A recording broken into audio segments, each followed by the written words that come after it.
함께 은혜 나누는 하나님 말씀은 민수기 7장 1절부터 89절까지 말씀, 10절에서 11절까지만 함께 봉독하도록 하겠습니다.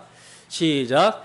제단에 기름을 바르던 날에 지휘관들이 제단의 봉헌을 위하여 헌물을 가져다가 그 헌물을 제단 앞에 드리니라. 여호와께서 모세에게 이르시기를 지휘관들은 하루 한 사람씩 제단에 봉헌물을 드릴지니라 하셨더라. 아멘.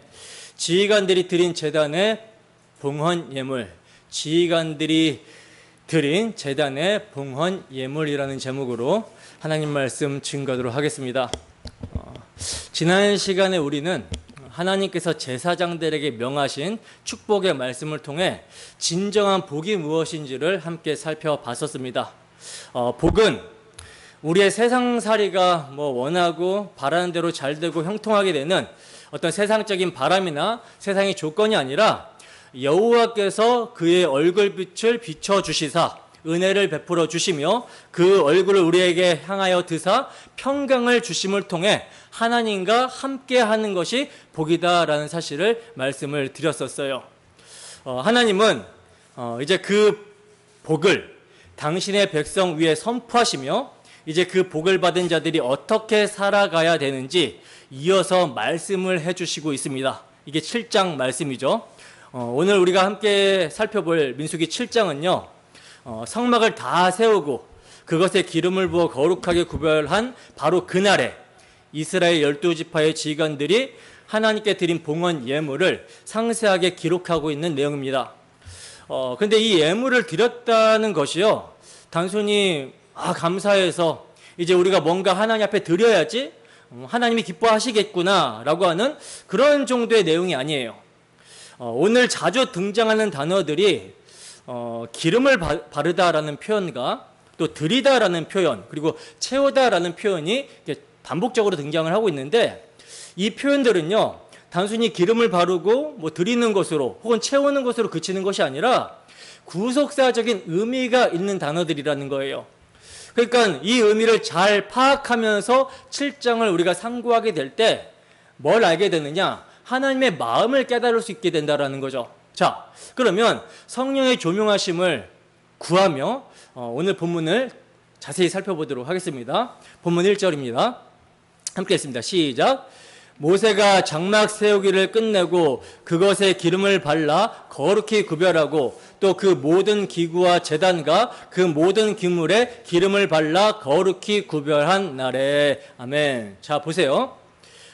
모세가 장막 세우기를 끝냈다고 합니다. 그러니까 모세가 하나님께서 주신 성막의 식양대로 그대로 다 준행을 한 거예요. 성막과 그 기구들을 만들고 그 만드는 일을 이제 마친 것입니다. 그리고 그렇게 완공이 된 성막과 그 모든 기물에다가 뭘 발랐다 그러죠? 기름을 발랐다라고 그러죠. 그럼 왜 기름을 바르라고 하실까요? 왜 기름을 바르라고 하실까? 이건요, 거룩히 구별하기 위해서입니다. 때문에 이 기름을 바르지 않으면 이건 그냥 일반적인 장막일 뿐인 거예요. 아무리 크고 아름답게 만들어졌어도 이스라엘 백성들이 살던 평범한 장막과 다를 바가 없다라는 거죠. 물론 외형은 조금 다를 수 있겠지만 하나님께서 구별해 주시지 않으면 그것은 그냥 여전히 텐트일 뿐이라는 것입니다. 자, 그러면 무엇이 그곳을 구별된 곳으로 바꾸어지는가? 말씀드렸다시피 기름입니다. 기름. 그래서 장막에 기름을 바르고 또 모든 기구와 제단과 그 기물에 기름을 바르라고 하시는 거예요. 만약 기름이 발라지지 않잖아요? 그러면 이것은 성막이라 할 수도 없고요, 성물이라고도 할 수 없는 거예요. 그냥 단지 도구일 뿐이라는 거죠. 그러니까 기름이 발라지지 않으면 도구로는 사용할 수 있을지 몰라도 하나님께 구별된 거룩한 기물이라고는 할 수 없는 것입니다. 따라서 성막의 기구라면, 성물이라면 반드시 기름이 부어져야 된다는 거예요. 그래야만 하나님의 성막에 속한 것이 되는 거예요. 자, 그렇다면 왜 하나님께서 성막에 기름을 바르는 이 명령을 주셨을까요? 이것은 단지 예배 장비를 구별하라고 하는 실용적 지시가 아니라 이 기름 부음을 받은 성막은 장차 우리의 성막으로 오실 예수 그리스도를 예표하고 있었기 때문에 기름을 바르라고 하시는 거예요. 다시 말해서 오늘 본문은요, 성령의 기름 부음을 받은 하나님의 아들, 우리의 대제사장이며 왕이시며 선지자이신 그리스도께서 친히 성막 그 자체로 이 땅 가운데 오신다라는 사실을 미리 예표하여 보여주고 계셨던 겁니다. 그래서 사도 요한은 성육신하신 예수님을 이렇게 증거하죠. 말씀이 육신이 되어 우리 가운데 거하심에 우리가 그의 영광을 보니 아버지의 독생자의 영광이요 은혜와 진리가 충만하더라. 자, 여기서 거하심에라는 말이요, 헬라어로 스케노라는 말인데 바로 장막을 치다라는 뜻이에요. 장막을 치다. 즉 예수님이 자기 백성과 함께 하시기 위해 장막으로 이 땅 가운데 오셨고, 그 장막 안에 무엇이 충만했다라고 그래요? 은혜와 진리가 충만했다라고 그러죠. 왜 은혜와 진리가 충만했을까요? 성령께서 예수님과 함께 하셨기 때문입니다. 자, 근데 여러분, 이 말씀은 단지 예수님만을 드러내기 위해 주어진 것이 아니죠. 오늘 본문 말씀은 예수 그리스도 안에서 성령의 기름 부음을 받은 교회들, 곧 우리들까지도 포함하고 있는 말씀인 거예요. 그래서 사도 바울이 고린도 교회를 향해 이렇게 책망을 했었잖아요. 너희가 하나님의 성전인 것과 하나님의 성령이 너희 안에 거하시는 것을 알지 못하느냐, 이렇게 사도 바울이 고린도 교회를 향해 책망을 합니다. 그러니까 성령이 임하면 성령이 임한 사람들이 교회가 되는 것이고, 이 교회는 성전이에요. 그리고 이 성전의 머리는 누구예요? 예수 그리스도십니다. 근데 고린도 교회가 분파로 나누어졌다라는 것은 이건 뭐예요? 여러 명의 머리들이 등장했다라는 거죠. 그래서 바울이 야, 너희는 성전인데 어떻게 예수 그리스도 외에 다른 머리들이 있을 수 있느냐라고 하면서 책망을 하고 있었던 거예요. 그러므로 교회는요, 성령의 기름 부음을 받아 세워진 하나님의 성막이라는 것을 오늘 본문은 모형론적으로 가르쳐주고 있다라는 거죠. 때문에 모든 교회 구성원들과 부서 기관들, 이것은 다 성령의 기름을 발라 기름이 부어져서 거룩하게 구별된 상태라는 것을요, 우리는 기억을 해야 되는 거예요. 여러분, 모든 부서, 교회로 모인 모든 성도들에게 다 성령이 계십니다. 이것을 망각하게 되면 어떻게 될까요? 정체성을 잃어버리게 되는 거죠. 정체성을 잃어버리게 되니까 자신이 얼마나 소중한 존재인지도 모르고 지 멋대로 마음대로 살아가게 되는 거예요. 성막이 기름을 바르지 않으면 정체성이 없는 거라는 거죠. 기름이 발라지지 않으면 그냥 텐트예요. 야영지에 가서 친 텐트와 똑같아지는 겁니다. 우리들도 마찬가지죠. 교회 구성원 모두가 그렇고 기관들도 다 마찬가지입니다. 성막이 기름 부음을 받지 않으면, 기름이 발라지지 않으면 텐트에 불과한 것처럼 우리도 성령의 기름 부음, 이 정체성을 잊어버리면 그냥 세상 사람들과 다를 바 없이 살아가게 된다는 거예요. 성령의 충만함을 받지 않은 상태에서 무언가를 하게 되었을 때 항상 뭐가 일어나요? 사고가 일어나기 마련이라는 거죠. 왜냐? 정체성이 없기 때문입니다. 그래서 성령이 충만하지 않고 정체성이 희미해졌을 때 공동체적으로 일어나는 현상이 무엇이냐? 바로 분파 전쟁이에요. 분파, 분쟁. 그리고 개인적으로 일어나는 사건은 뭐냐? 음행에 빠지거나 분별력이 없이 세상 풍조에 휩쓸려 버리게 되는 것입니다. 어디 교회가 그랬어요? 고린도 교회가 그랬죠. 그래서 공동체적으로는 분파 분쟁이 일어나서 사도에게 책망을 받았고, 개인적으로는 세상에서도 일어나지 않을 그런 근친상간, 음행이 일어나서 책망을 받았습니다.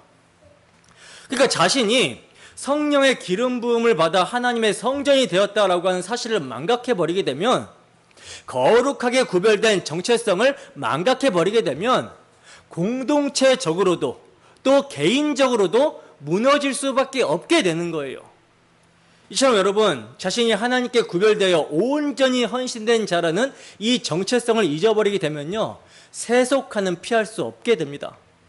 그렇게 되면 맛을 잃은 소금처럼 세상에 던져져서 사람들의 발에 밟히게 된다라는 거죠. 이 얼마나 어리석은 모습이고 비참한 모습입니까?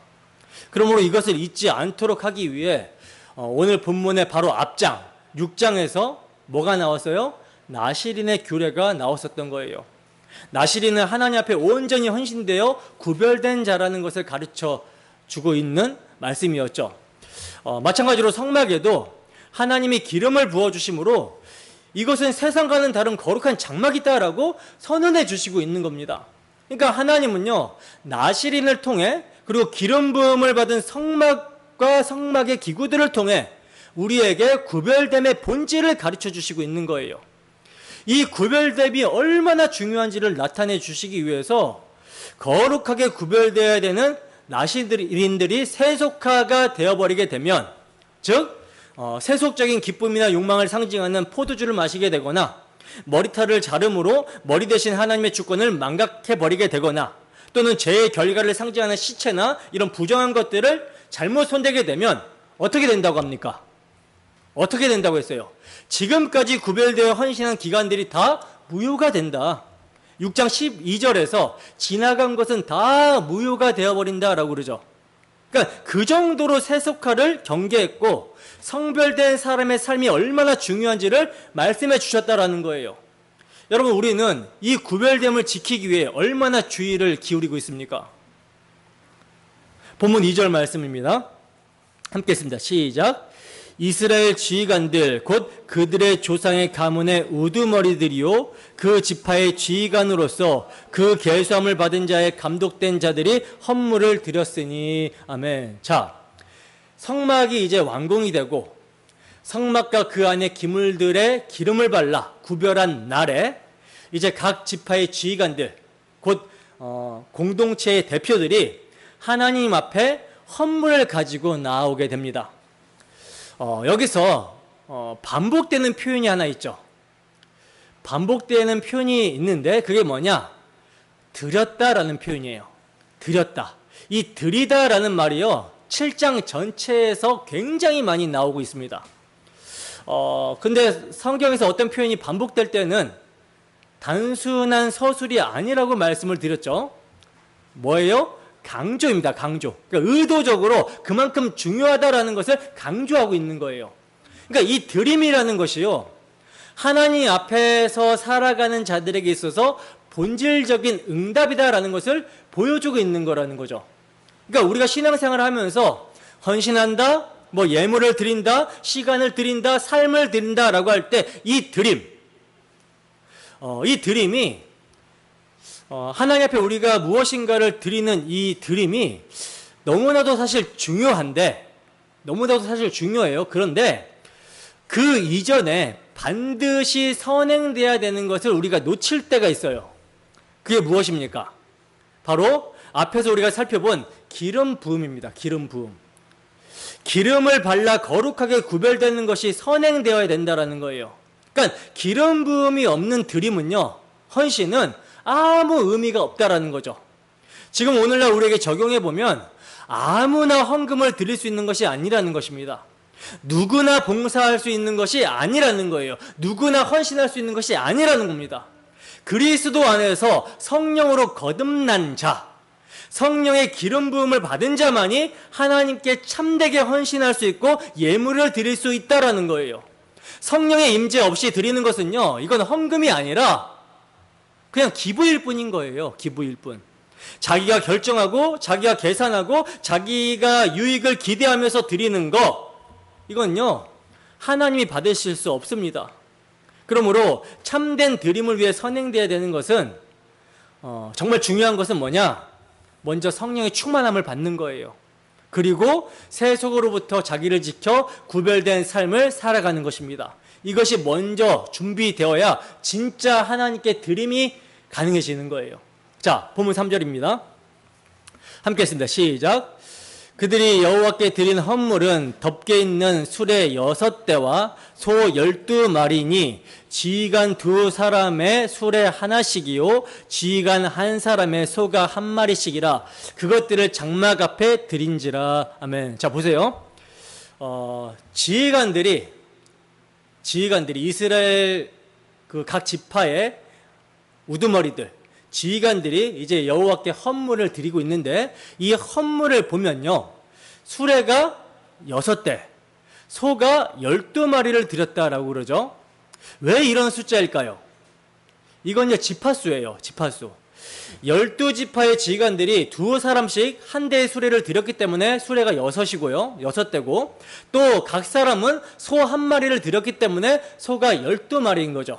자, 근데 여기서 중요한 질문이 하나 생깁니다. 왜 수레와 소를 드렸을까? 왜 수레와 소를 드렸을까라는 질문이에요. 이게 이제 5절 말씀을 보면 답이 나오는데 그 답이 뭐냐? 회막 봉사에 쓰게 하기 위해서라고 말씀합니다. 회막 봉사에 쓰게 하기 위해서. 그러니까 성막이 고정되어 있는 게 아니잖아요. 구름 기둥이 떠서 움직이면 이스라엘 백성들은 장막을 걷어서 움직여야 돼. 그러니까 성막도 이동을 시켜야 된단 말이에요. 그러면 그 성막에 속한 기물들을 운반하기 위해서는 당연히 수레가 필요하고 소가 필요한 거죠. 하나님께서는 이 필요를 아시고 지휘관들을 통해 미리 준비하게 하신 것입니다. 제가 이 장면을 보면서 자연스럽게 구속사적인 장면이 오버랩이 되었는데요. 지금 수레가 성막 기물, 곧 하나님이 자기 백성을 만나시는 장소, 처소를 지금 싣고 가는 거잖아요. 그죠? 제가 이것을 보면서 장차 성막 되시는 예수 그리스도께서 십자가를 지러 예루살렘으로 나아가실 때 장면이 떠올랐어요. 그때 예수님이 뭘 타고 들어가시죠? 나귀 새끼를 타고 들어가시죠. 근데 그 나귀를 누가 준비합니까? 하나님이 준비하십니다. 예수님께서 제자들에게 말씀하시죠. 주가 쓰시겠다 하라. 제자들이 예수님의 말씀대로 나귀 주인에게 주가 쓰시겠다 하라 이렇게 말하니까 나귀 주인이요 나귀를 그냥 내줍니다. 이 준비된 사람이 자기의 것을 내어준 거예요. 왜 자기의 것을 내어주었을까요? 이게 바로 하나님의 준비하심이라는 거죠.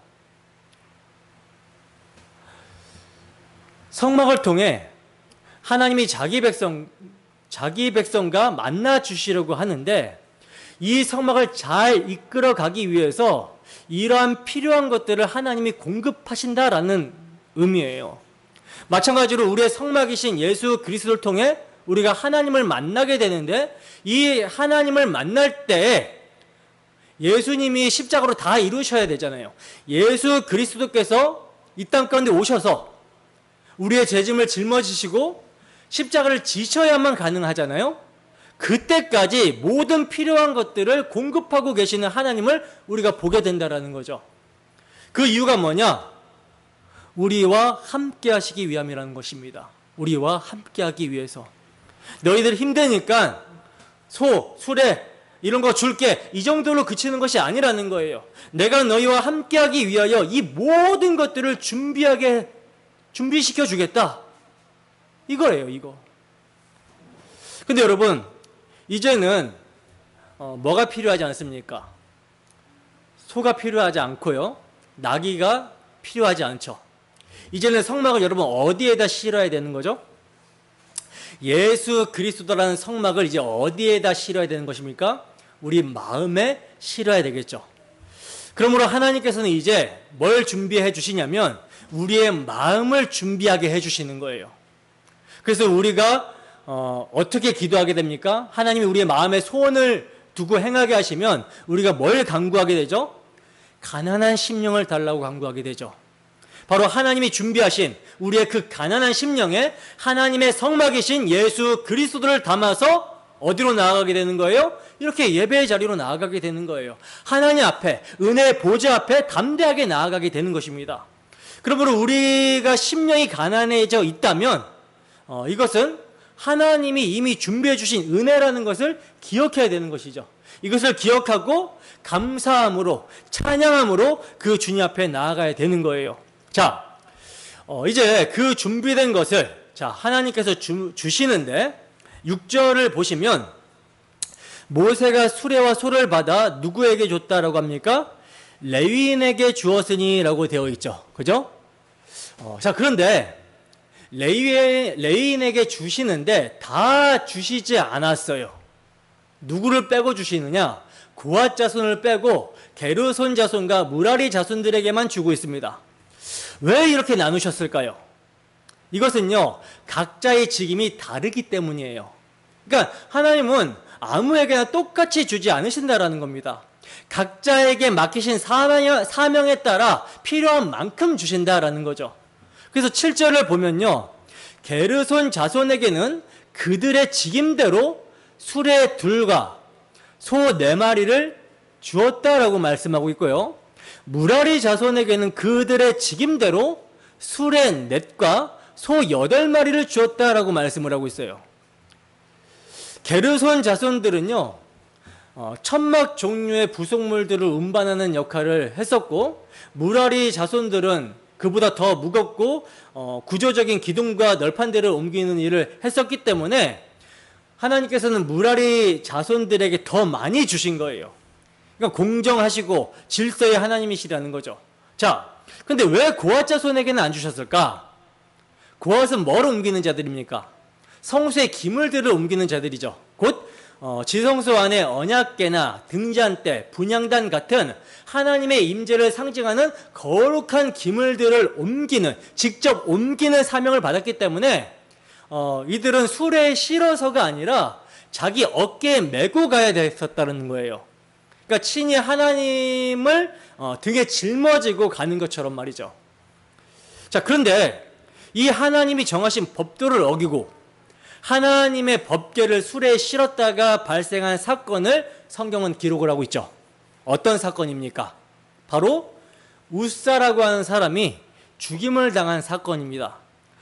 사무엘하 6장에 보면요, 다윗이 하나님의 언약궤가 방치가 되어 있는 것을 보고 예루살렘으로 옮기려고 할 때 마치 자신이 하나님의 법궤를 모시고 지키는 것처럼 블레셋 사람들의 방식을 흉내내서, 그러니까 세상 사람들의 방식을 흉내내서 새 수레에 언약궤를 실었어요. 근데 그 수레를 끌고 가던 소가 갑자기 어떻게 합니까? 막 뛰죠. 그래서 이제 수레가 떨어질 것 같으니까 웃사가 떨어질까봐 언약궤에 손을 댔고 그 자리에서 어떻게 됩니까? 하나님의 진노가 임해서 직사하게 됩니다. 여기서 우리가 분명히 깨닫게 되는 것이 하나가 있죠. 그것은 뭡니까? 하나님의 임재, 곧 하나님의 거룩은 사람의 방식대로 다루어질 수 없다라는 거예요. 인간의 어떤 편의와 계산, 세상의 방식으로는 하나님의 임재, 곧 거룩을 다룰 수 없다라는 거죠. 그렇게 다루게 된다면 세상의 방식으로 하나님의 거룩을 다루려 할 때 하나님은 진노하십니다. 왜냐? 하나님은 자신의 임재를 경외함으로 대하시기를 원하시기 때문이라는 거예요. 물론 다윗의 마음은요, 선의의 마음이었어요. 언약궤를 위하는 마음으로 소가 끄는 새수레를 가장 좋은 것으로 준비해서 실었고, 또 3만 명이나 되는 정예부대를 동원해서 그 언약궤를 자신이 있는 곳으로 모시려고 극진히 애를 썼습니다. 그리고 우사도요, 선의의 행동이었을 거예요. 하나님의 언약궤가 떨어지면 안 된다라는 그 마음에 손을 댄 것입니다.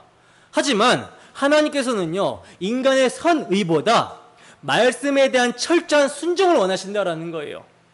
성소의 기물은 오직 고앗 자손이 어깨에 메고 운반하라고 하셨죠.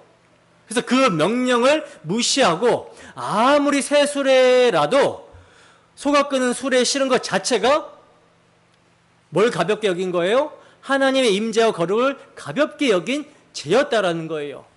그러니까 웃사의 죽음은 단순한 과잉 반응이 아니라 하나님의 임재를 가볍게 여기고 언약의 법들을 무시한 결과였다라는 거죠.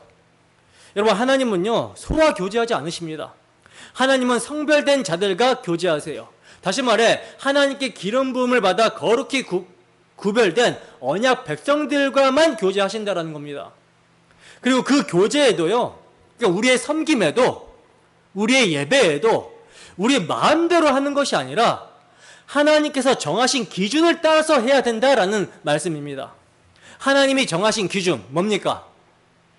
제사, 우리 주 예수 그리스도의 대속을 믿는 믿음으로 구별이 되어 드려지는 예배, 우리 주 예수 그리스도 앞에서 자기가 부인되어 자기 의를 포기하고 그리스도의 의를 힘입어서 섬기게 되는 거, 봉사하게 되는 거, 헌신하게 되는 거, 하나님이 공급해 주시는 힘으로 헌신하게 되는 거, 이것을 하나님이 원하신다라는 거죠. 인간의 어떤 선의나 효율이 아니라 하나님의 기준에 따라 구별된 방식으로 하나님께 나아가는 것, 이것이 참된 예배라는 것입니다.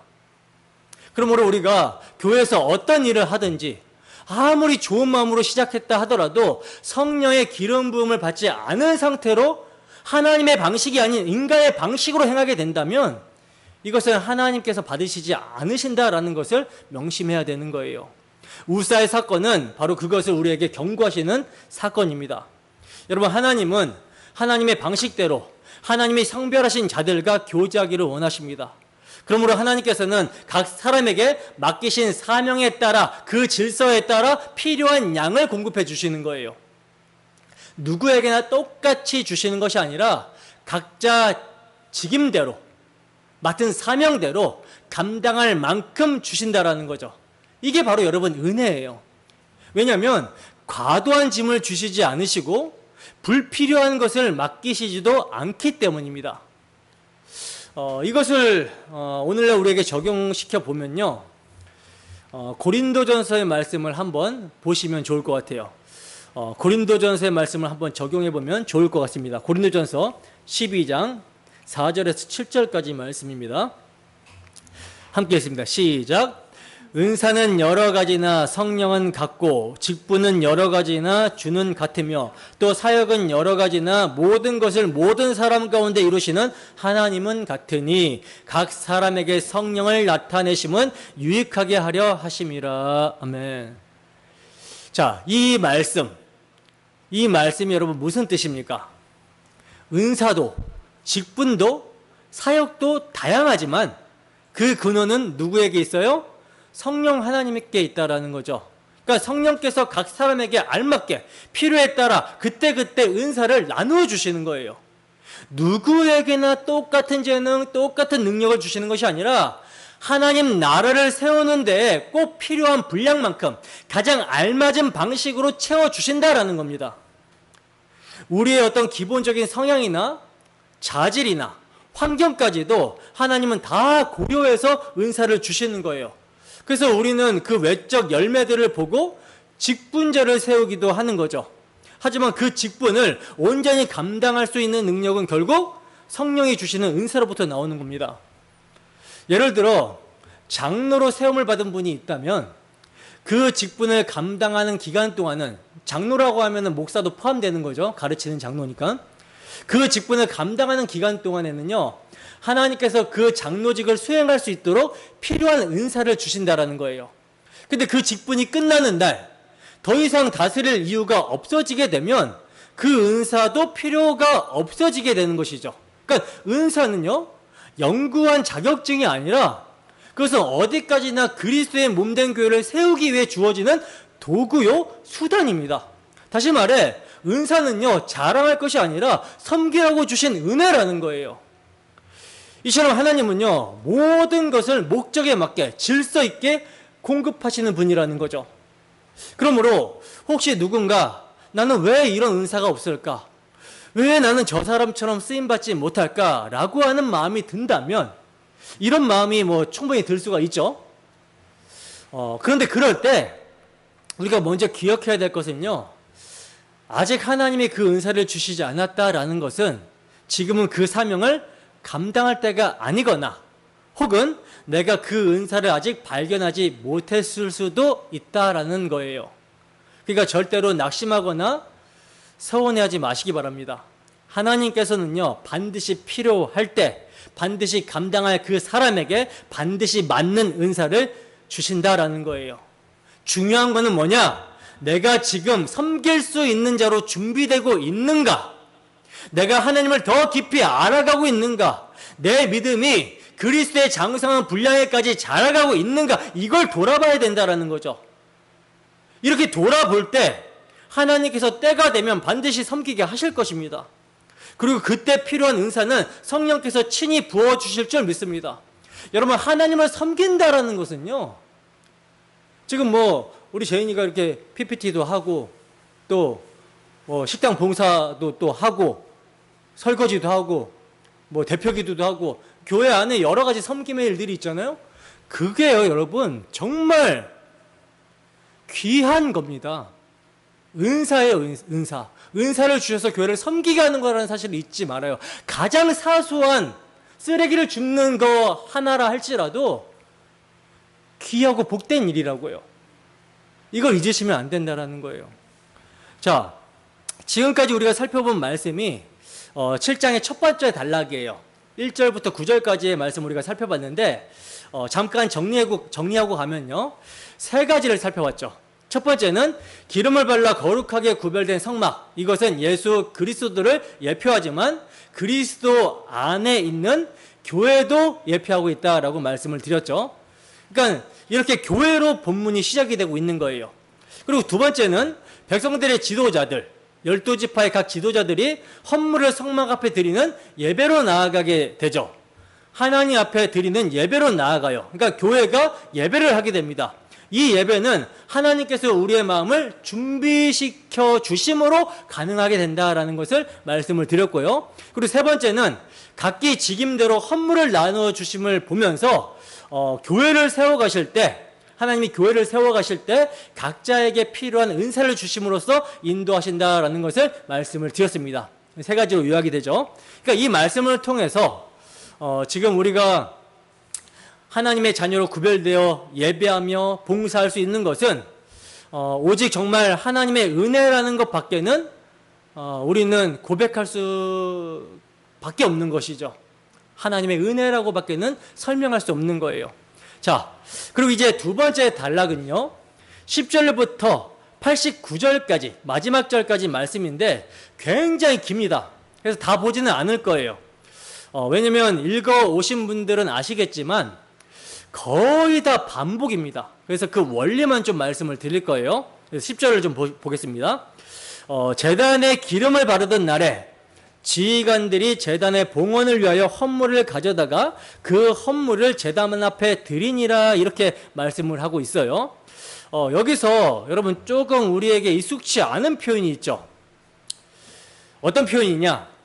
제단의 봉헌이라는 표현입니다. 제단의 봉헌. 여러분, 제단의 봉헌이라는 표현을 들어보셨습니까? 신앙생활을 하면서 들어보셨나요? 우리에게 익숙한 표현은, 그러니까 자주 듣는 표현은 뭐 성전 봉헌, 성막 봉헌이죠. 성전 봉헌식, 성막 봉헌식, 이런 말들을 하잖아요. 오늘날에도 이제 그런 표현을 쓰면 안 되지만 교회에서 건물을 짓거나 할 때 무지한 목사님들이 성전 봉헌이라는 말, 성전 건축이라는 말, 이런 말들을 정말 자주 사용합니다. 그런데 오늘 본문에는요, 어떤 표현을 하고 있어요? 제단의 봉헌이라는 표현을 하고 있어요. 왜 이렇게 표현을 할까요? 분명히 지금 뭘 완공했어요? 성막을 완성했잖아요. 성막을 짓는 일을 마치고 이제 거룩하게 기름을 발라 구별하라고 하고 헌물을 드리고 있는 거예요. 아니, 성막을 짓는 일을 마쳤는데 왜 제단의 봉헌이라고 말씀을 하고 있는가? 여러분, 뭘 강조하기 위해서입니까? 당연히 제단을 강조하기 위해서겠죠. 성막의 핵심은요, 여러분, 제단입니다. 제단. 번제단이 없이는 성막에 계신 하나님께 나아갈 수 없고요, 하나님을 만날 수가 없어요. 근데 이 제단은 뭘 상징하죠? 예수 그리스도의 십자가를 상징하죠. 즉 예수 그리스도의 십자가 사건을 예표하기 위한 것이 바로 제단이기 때문에 이것을 강조하고 있는 겁니다. 자, 그래서 11절을 보시면요, 여호와께서 모세에게 이르시기를 지휘관들은 하루 한 사람씩 제단에 봉헌물을 드릴지니라, 이렇게 말씀을 합니다. 하루에 한 사람씩 제단에 봉헌물을 드릴지니라. 여러분, 이 말씀을 보면 하나님께서 매일마다 뭔가를 받기를 원하신다. 모든 사람들한테 돌아가면서 다 받기를 원하신다. 아, 하나님은 받기를 좋아하시는 분이구나, 이렇게 혹자들은 생각을 할 수가 있는데 하지만 하나님은요, 받기를 원하시는 분이 아니라 주시기를 원하시는 분이라는 것을 우리가 결코 잊어서는 안 되는 거예요. 제가 한번 물어볼게요. 여러분들에게 하나님이 받으시는 게 많습니까? 아니면 주신 게 많습니까? 주신 게 많죠. 우리가 무엇을 드린다 한들 하나님께서 넉넉해지시는 분입니까? 이 세상 자체가, 피조세계 자체가 하나님의 말씀의 능력으로 만들어졌고요. 우리 또한 하나님이 만드신 피조물이에요. 근데 그 하나님의 능력으로 만들어진 우리가 하나님이 만드신 것들의 일부를 드린다라고 해서 하나님이 야, 이제 내가 좀 재정이 늘었다, 형편이 나아져서 내가 좀 살만하다, 이렇게 하실까요? 아니죠. 아무 소용없어요. 아무 소용없습니다. 1억을 헌금하든 10억을 연부하든 아무 소용없어요. 하나님한테는요. 로마서 11장 35절에서 36절 말씀입니다. 함께 했습니다. 시작. 누가 주께 먼저 드려서 갚으심을 받겠느냐? 이는 만물이 주에게서 나오고 주로 말미암고 주에게로 돌아감이라. 그에게 영광이 세세에 있을지어다. 아멘. 보세요, 여러분. 사도는요, 주께 그 무엇을 먼저 드린다고 해서 갚으심을 받을 수 있겠느냐라고 묻습니다. 하나님의 것을 하나님께 드리면서 무슨 갚으심을 받을 수가 있겠냐는 거죠. 여러분, 우리가 하나님께 드리는 것은요, 우리가 하나님께 무엇을 드리면 하나님의 은혜를 갚을 수 있어서가 아니라 갚을 수 없는 것을 알면서도 그냥 감사해서 드리는 거예요. 왜 감사합니까? 하나님이 모든 것을 먼저 주셨기 때문이죠. 그러니까 초점이 여기에 있는 거예요.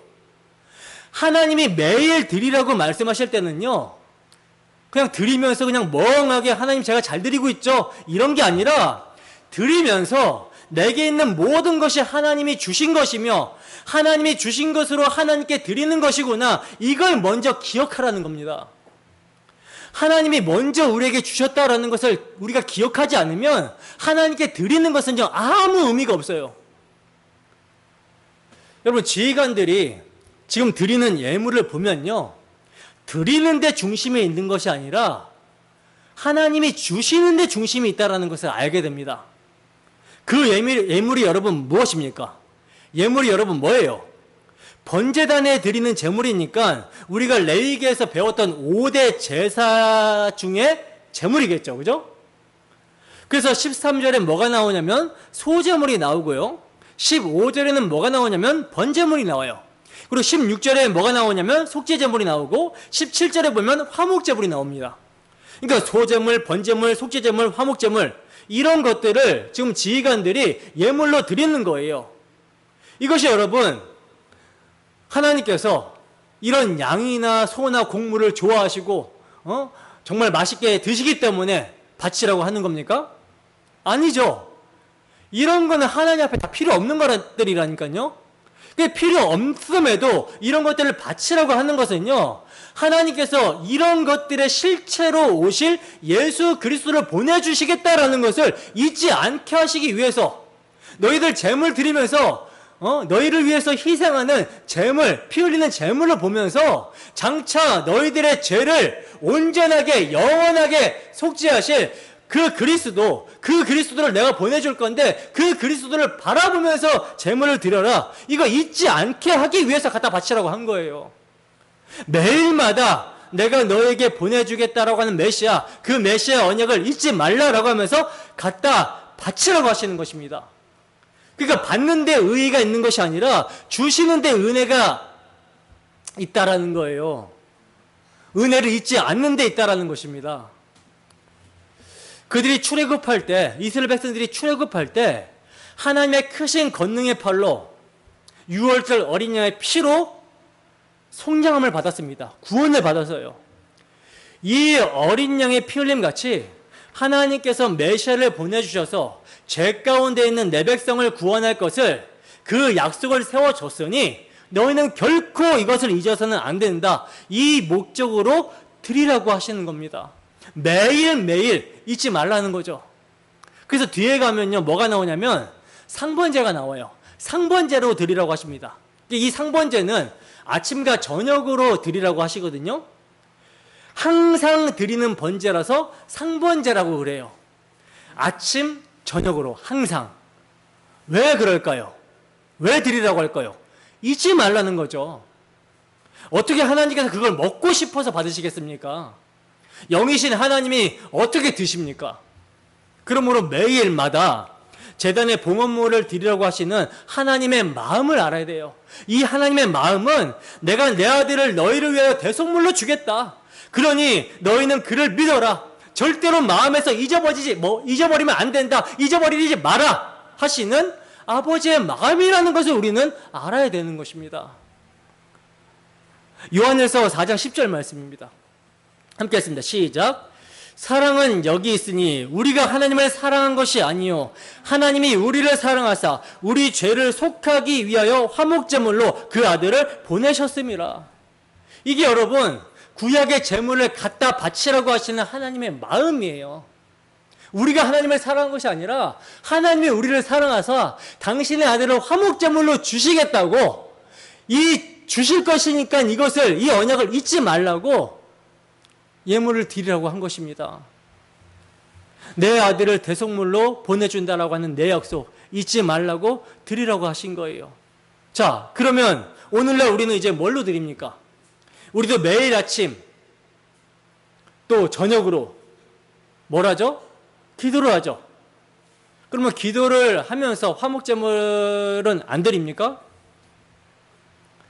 아니죠. 그 제물의 실체, 예수 그리스도의 이름으로 기도드립니다 하라고 하잖아요. 이게 화목제물로 나아가는 거예요. 사실 여기에 우리가 드리는 게 뭐가 있습니까? 하나도 없죠. 다 받은 거 드리는 거예요. 그러므로 하나님께서 우리에게 주시기를 원하시는 하나님이라는 것을요, 우리는 결코 잊어서는 안 되는 거예요. 히브리서 10장 5절 말씀 함께 읽습니다. 시작. 그러므로 주께서 세상에 임하실 때 이르시되 하나님이 제사와 예물을 원하지 아니하시고 오직 나를 위하여 한 몸을 예비하셨도다. 아멘. 보세요. 히브리서 기자는 하나님이 한 몸, 즉 우리를 위해서 예수 그리스도를 예비하셨다 이렇게 말씀합니다. 그러니까 이제 그 한 몸을 드리면 되는 거라는 거죠. 자, 그러면 우리가 이제 신앙 고백을 할 때, 또 기도를 할 때 예수 그리스도의 이름으로 기도드립니다 라고 그러죠. 그죠? 그럼 이제 예수님을 드렸어요. 그러니까 예수님을 드리는 거예요. 예수님과 함께 우리가 드려지는 거예요. 그러면 이걸로 끝나느냐? 끝납니까? 그렇지 않습니다. 로마서 12장을 보면요, 사도는 그 시작을 어떻게 하고 있냐면, 그러므로 형제들아 내가 하나님의 모든 자비하심으로 너희를 권하노니 라고 하면서 시작을 하고 있어요. 여기서 사도가 그러므로 라고 했을 때는 뭘 받는 거예요? 그 앞에 전체의 말씀, 로마서 1장부터 11장까지 사도가 설명했던 예수 그리스도의 복음에 대한 내용, 교리를 받는 그러므로입니다. 하나님이 독생자 예수 그리스도를 이렇게 우리에게 보내주셔서 십자가 대속의 피로 우리를 구원하셨다. 우리가 구원받아 하나님의 자녀가 되었다. 그러므로 너희 몸을 하나님이 기뻐하시는 거룩한 산 제물로 드려라. 이는 너희가 드릴 영적 예배니라. 이렇게 말씀하고 있는 거예요. 그러면 영적 예배는 어떻게 드리는가? 너희는 이 세대를 본받지 말고 오직 마음을 새롭게 함으로 변화를 받아 하나님의 선하시고 기뻐하시고 온전한 뜻이 무엇인지 분별하도록 하라. 이렇게 사도가 말씀하고 있죠. 그러므로 상번제를 드리는 것은요, 예수 그리스도를 대속주로 고백함으로, 그리고 그 피를 의지하여 구별된 삶, 정결한 삶으로 하나님 앞에 나아가야 된다라는 것을 말씀하고 있는 거예요. 하나님께서 우리에게 그 아들을 주시기를 원하신다. 우리에게 주시기를 원하신다라는 것은요, 다른 사건에서도, 그러니까 구약 성경의 다른 사건에서도 많이 등장을 합니다. 여러분들이 잘 아시는 아브라함 있죠. 아브라함이 모리아산에서 이삭을 번제단에 바칠 때, 그때도 하나님께서는 이렇게 말씀하시죠. 내 아들, 내 사랑하는 독자 이삭을 번제로 드려라. 이게 여러분 단순하게 보면 하나님이 내게 있는 것 중에 소중한 것을 바치는 것을 원하시는구나, 이렇게 해석할 수가 있는데, 하지만 이것은 완전하게 핀트가 어긋난 잘못된 해석이에요.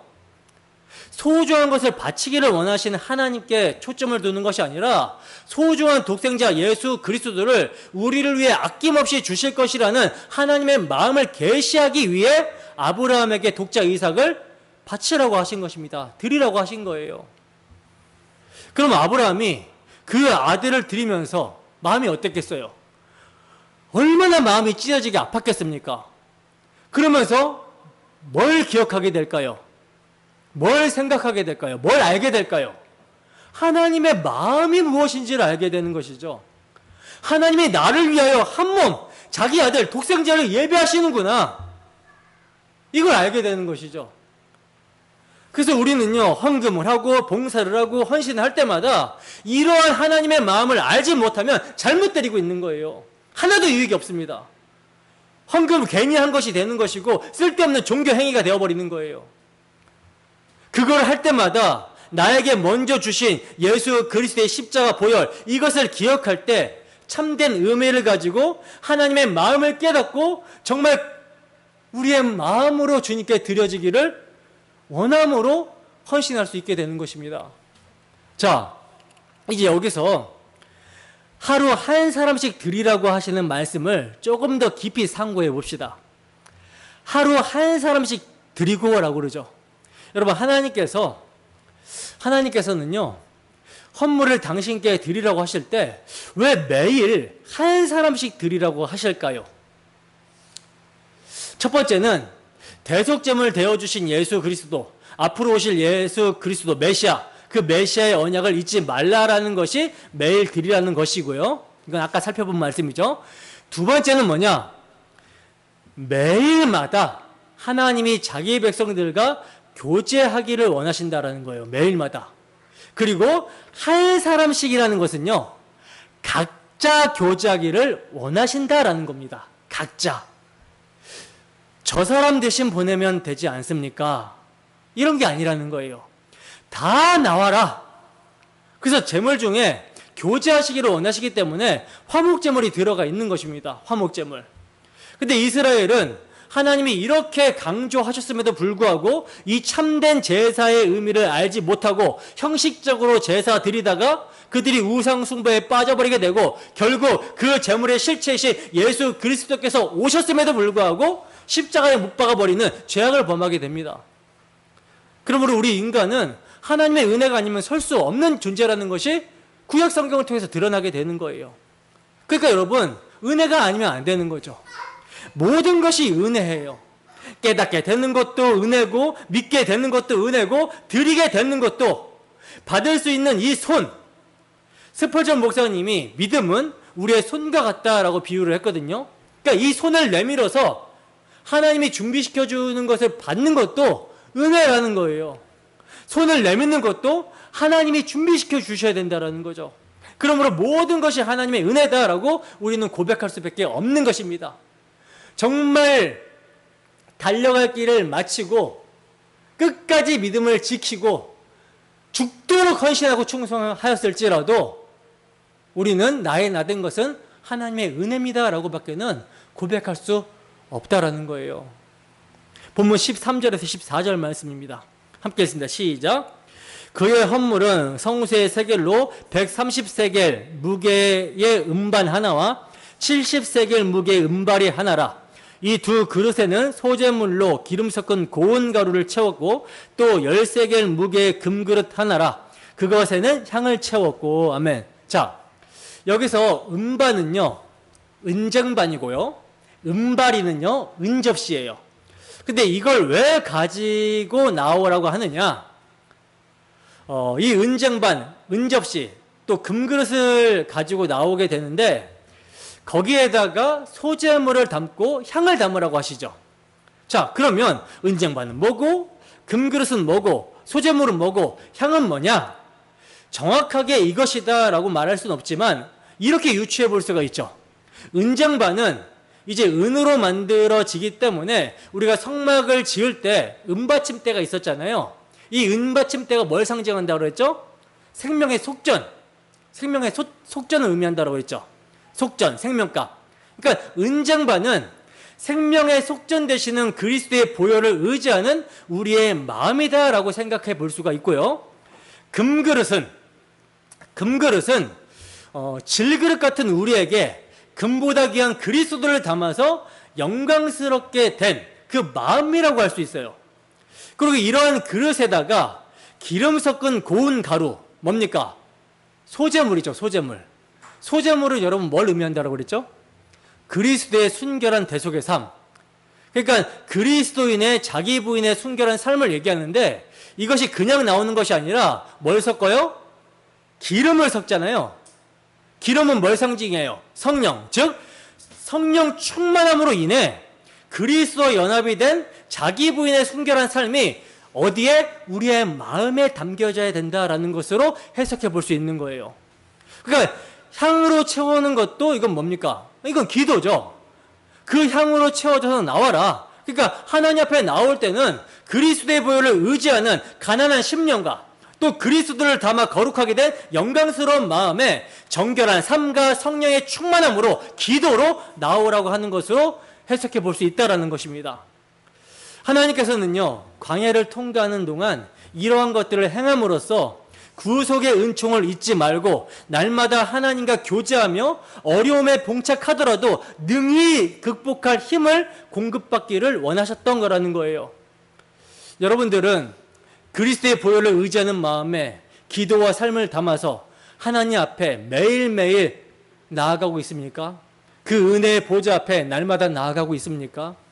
이 점이 얼마나 중요했으면 12명의 지휘관마다 동일한 표현으로 강조하고 있는 것을 보게 됩니다.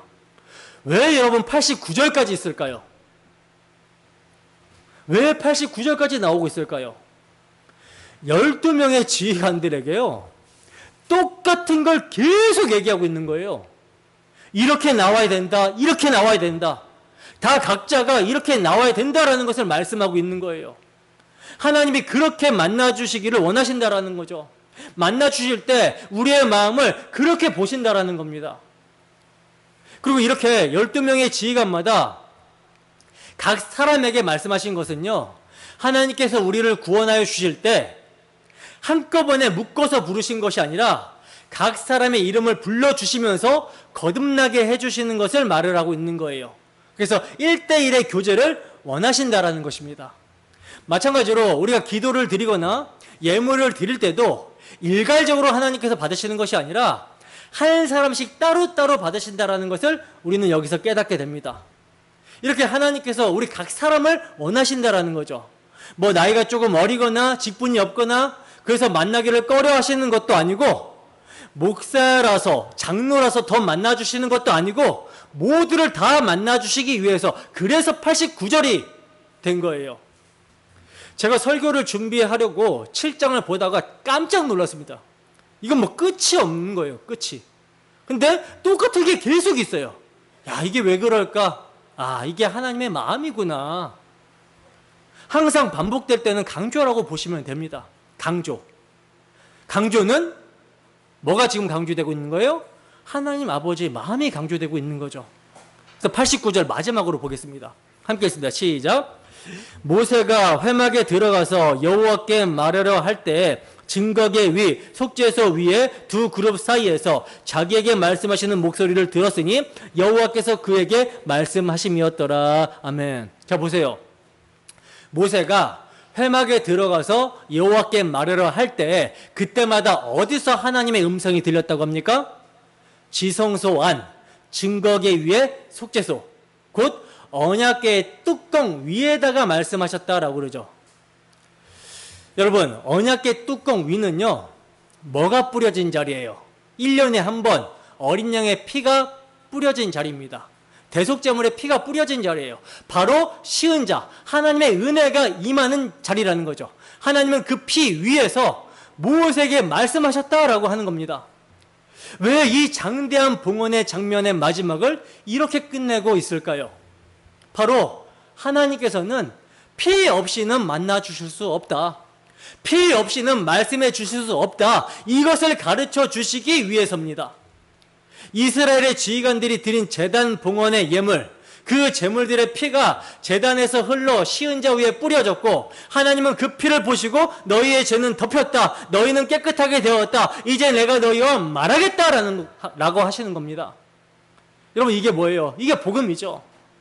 우리는 지금 더 이상 짐승의 피를 가지고 지성소로 나아갈 필요가 없습니다.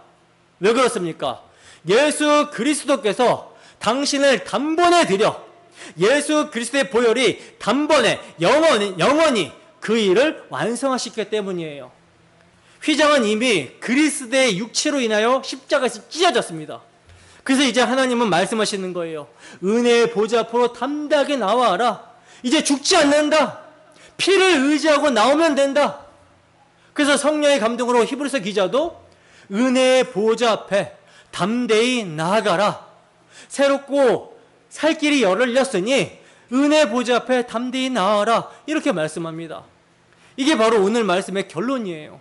여러분, 예수님의 피를 의지해서 지성소로 들어가세요. 거기서 기도하시기 바랍니다. 그리스도의 이름으로 하나님께 아뢰시기를 바랍니다. 하지만 거기서 멈추지 마시고 이제 기도했으면 뭐 해야 돼요? 들으셔야 되는 거예요. 모세도 말하려고 들어갔지만 결국 하나님의 음성을 듣고 나옵니다. 우리는 기록된 말씀을 듣는 거죠. 그죠? 기도는 일방적인 통신이 아니에요. 말씀 앞에 서는 겁니다. 하나님이 어떻게 말씀으로 응답하시는지를 기다리는 거예요. 그리고 그 말씀이 마음에 성령으로 확증이 되었다면 이제는 삶으로 응답을 해야 되는 거라는 거죠. 어떻게 살아야 됩니까? 소재의 삶입니다. 정결한 삶, 불에 태워지는 삶, 기꺼이 헌신하고 바쳐지는 삶, 나에게 주신 은사에 따라 교회를 섬기고 이웃을 사랑하며 복음을 전하면서 살아가는 그런 삶으로 응답을 하는 거예요. 이게 바로 십자가의 피를 의지해 지성소로 들어간 자의 삶인 것입니다. 말씀 앞에 나아간 자는 반드시 말씀을 듣고 삶으로 응답하게 되는 거예요. 사랑하는 여러분, 오늘 이 민수기 7장의 말씀은 단순한 예물의 기록이 아니라 당신의 아들을 우리에게 주신 하나님의 마음과 십자가의 피로 말미암아 하나님과 교제하며 그 은혜에 반응하며 살아가는 삶이 무엇인지를 우리에게 선포해 주시는 복음의 메시지입니다.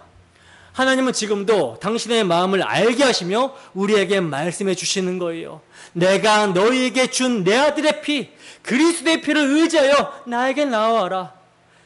그리고 그 말씀을 듣고 그 삶을 살아가라. 이렇게 말씀하세요. 성령께서 교회에게 하시는 말씀을 여러분 들으십니까?